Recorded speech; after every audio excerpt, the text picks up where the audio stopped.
Sam Bankman-Fried. SBF pour les intimes, ou pour ceux qui ont perdu leur chemise avec lui.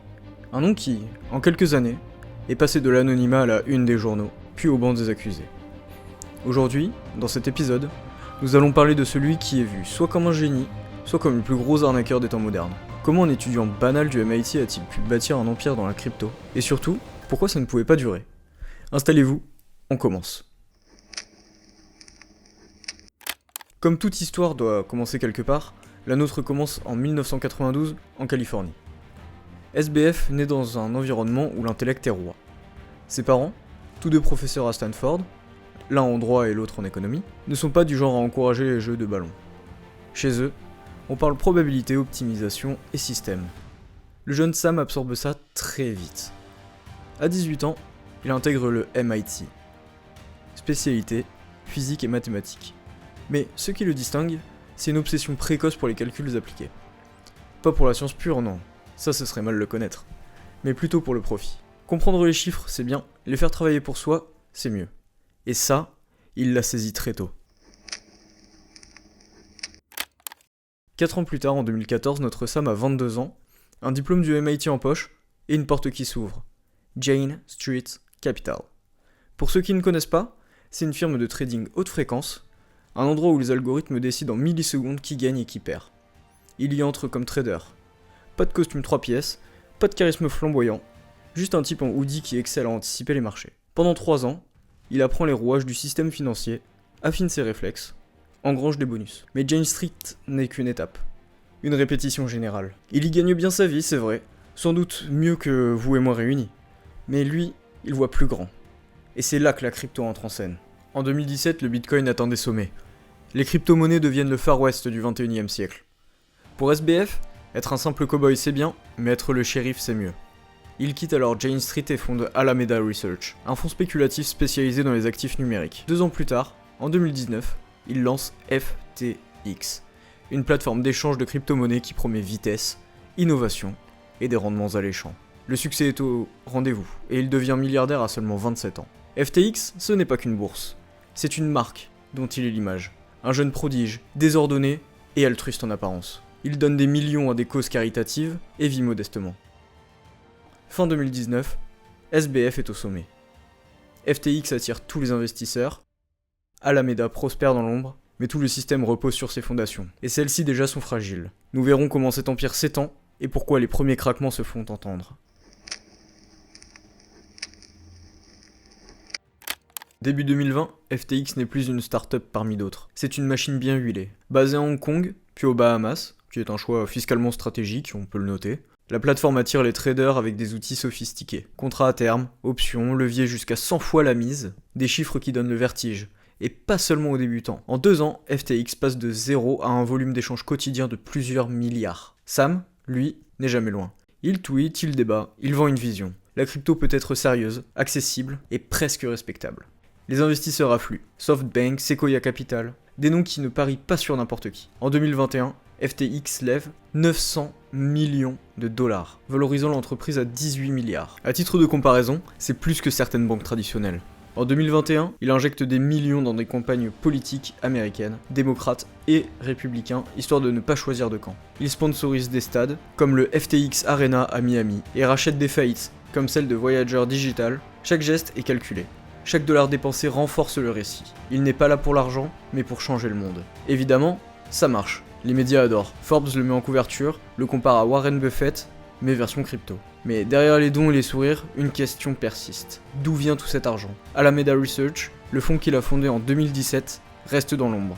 Et ça, c'est un détail qu'on aurait dû creuser. Mi-2022, SBF est intouchable. FTX est la 2e plus grande bourse crypto au monde, juste derrière Binance. Sa fortune personnelle atteint 26 milliards de dollars sur le papier. Il côtoie Elon Musk, conseille des régulateurs à Washington et parade dans des interviews avec son air de geek dépassé par son propre succès.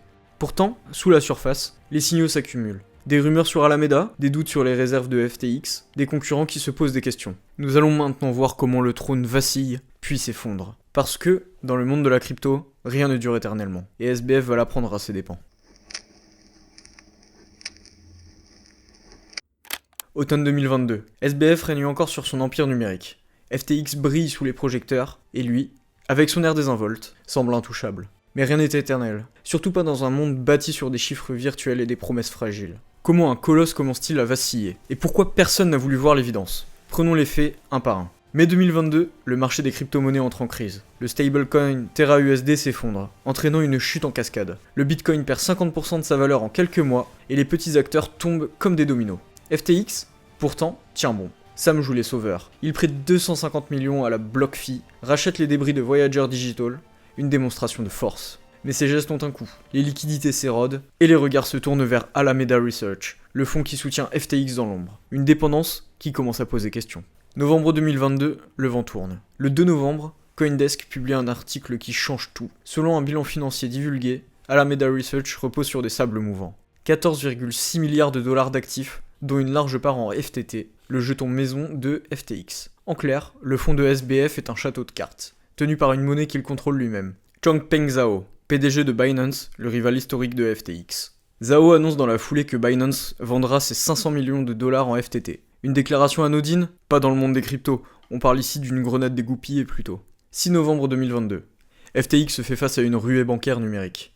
Les utilisateurs demandent 5 milliards de dollars en quelques jours. Sam tente de rassurer. Nos actifs sont solides, dit-il sur Twitter. Mais les chiffres ne suivent pas. Les employés s'affolent et les rumeurs explosent. Des insiders parlent d'un trou. Les fonds des clients auraient été prêtés à Alameda pour boucher ses pertes. Illégal? Bien sûr, mais surtout catastrophique. Le 8 novembre, Binance propose de racheter FTX.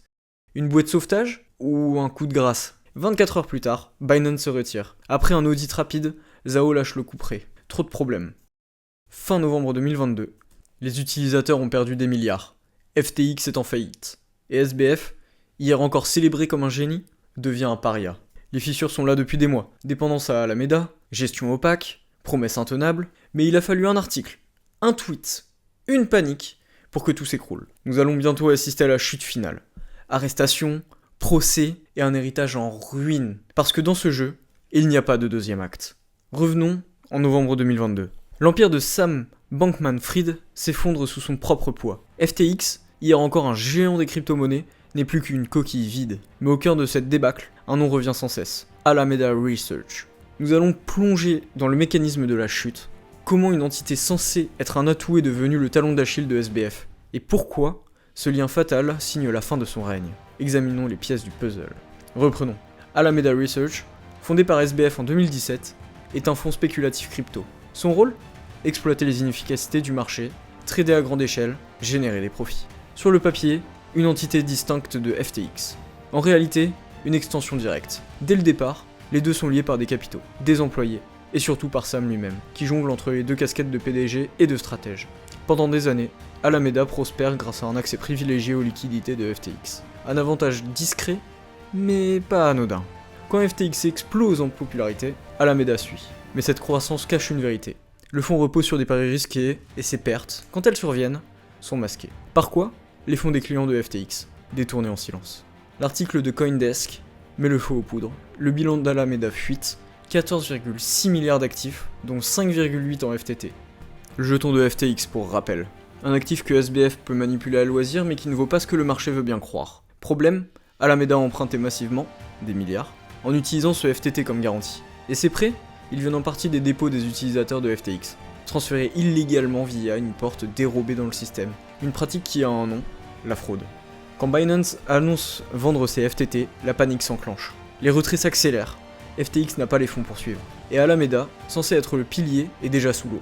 Le trou est estimé à 8 milliards de dollars. 8 milliards. Une somme qui ne disparaît pas par magie. 11 novembre 2022, FTX dépose le bilan sous le chapitre 11 aux États-Unis. Les Bahamas, où l'entreprise est basée, gèle ses actifs. SBF multiplie les tweets. Excuses vagues, appel au calme. Mais c'est déjà trop tard. Le 12 décembre, il est arrêté par les autorités bahaméennes, à la demande des États-Unis. Les chefs d'accusation tombent. Fraude, blanchiment et conspiration. Le lien avec Alameda est au cœur du dossier. Les procureurs parlent d'un système de Ponzi moderne, alimenté par l'opacité entre les deux entités. Le nouveau PDG de FTX, chargé de la faillite, est catégorique. C'est l'une des pires gestions que j'ai vues. Et il a géré Enron. Ça donne une idée de l'échelle du désastre. Début décembre 2022, SBF attend son extradition, enfermé dans une cellule loin des bureaux climatisés de FTX.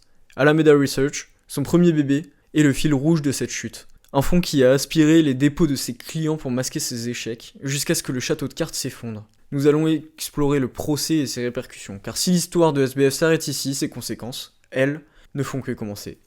Donc, décembre 2022, SBF passe de son penthouse bahaméen à une cellule. 2 ans plus tard, en 2024, son destin est scellé. FTX et Alameda Research ne sont plus que des noms dans les archives d'un scandale monumental. Nous allons bientôt refermer le livre. Nous allons bientôt voir le procès, la sentence, et ce qu'il reste d'un empire déchu qui promettait de changer le monde. Que laisse SBF derrière lui ? Analysons l'héritage d'un roi déchu.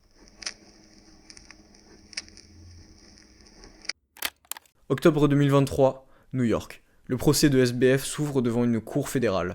8 chefs d'accusation, dont fraude électronique et blanchiment d'argent. Les procureurs dépeignent un système simple. FTX a détourné 10 milliards de dollars de fonds clients vers Alameda pour couvrir ses pertes et financer des folies. Prêts personnels, dons politiques, immobilier de luxe. Les témoins clés, Caroline Ellison, ex-PDG d'Alameda et ancienne compagne de SBF, et Gary Wang, cofondateur de FTX. Les témoignages sont accablants. Sam donnait des ordres, consciemment, méthodiquement. SBF plaide non coupable, parle de mauvaise gestion plutôt que de fraude. Mais les preuves, email, code, transfert, racontent une autre histoire. Le jury met 5 heures à délibérer. Verdict, coupable sur tous les points. On pourrait arrêter l'histoire ici, mais c'est le 28 mars 2024 que la sentence tombe. 25 ans de prison fédérale, pas de liberté conditionnelle avant des décennies. À 32 ans, SBF voit sa vie basculer définitivement. Le juge Lewis Kaplan est clair. C'est l'un des plus grands crimes financiers de l'histoire. Et pour couronner le tout, une amende de 11 milliards accompagne sa peine, bien que l'argent ait largement disparu. Pour les victimes, des milliers d'utilisateurs de FTX, c'est une maigre consolation. Les fonds récupérés par la liquidation ne couvrent qu'une fraction des pertes. De son penthouse à 30 millions aux Bahamas, il passe d'une cellule à 2 mètres sur 3.